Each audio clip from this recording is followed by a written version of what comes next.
Jeep na tricycle o tricycle na jeep? Yan ang kakaibang paandar sa Cabuyao, Laguna. Ang tawag daw dyan ay jeepcycle.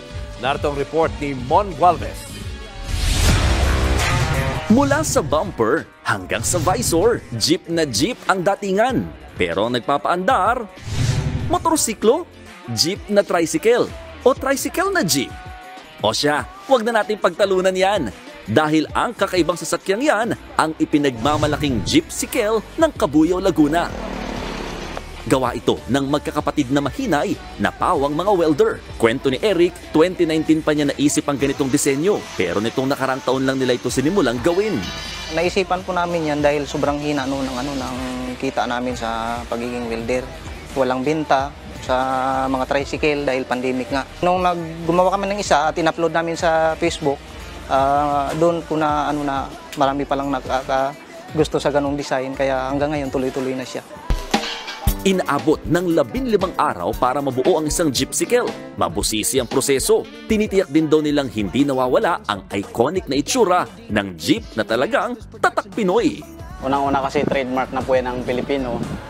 Diyan na po tayo namulat sa ganyang disenyo. So parang nakakalungkot naman po na mawala yung design ng jeep. Dahil agaw pansin ng jeepcycle, dumagsa agad ang mga gustong magpagawa mula sa iba't ibang bahagi ng bansa.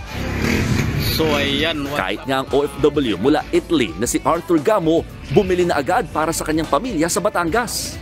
Una ay nagandahan po talaga ako sa yari na kanilang jeepcycle.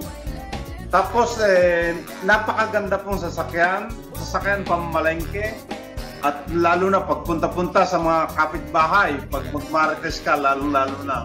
Sulit daw ang pagsakay dito ng kanyang mga kaanak. Maalwan sila, ang pakaramdam nila, napakaluwag sa loob. At hindi gano'n siyang matagtag sa tricycle. Selfie magnet din ng jeepcycle. Kahit saan magpunta, maraming nagpapapicture. Gaya ng typical na tricycle, kaya nitong jeepcycle na magsakay ng nasa 6 hanggang 7 katao, kasama na dyan yung tsuper o driver nito. Pero ang mas highlight nito ay yung kakayahan niya magsakay hindi lamang ng mga pasahero, kundi ng mas maraming gamit. Bukod kasi sa top load nitong unit, pwede rin lagyan itong hood ng jeepcycle. Kala mo makina, di ba? At nitong Abril, naisipan na rin nilang gumawa ng mini version ng jeepney na nasa kulang-kulang 5 talampakan ng taas at bahagyang mas mahaba lang sa tricycle. 8 daw ang kaya ng kanilang 5E mini jeep.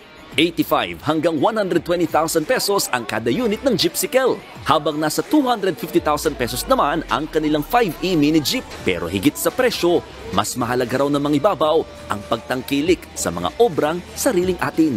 Suportahan natin yung gawang Pilipino dahil kaya natin na gawin yung kaya ng ibang bansa.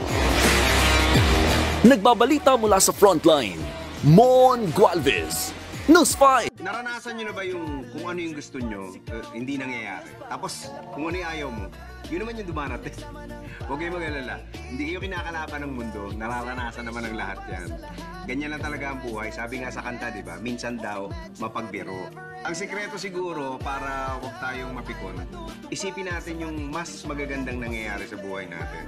Dahil kahit may mga nangyayaring hindi maganda, nakakatanggap pa rin tayo ng grasya. At yun ang dapat nating bilangin.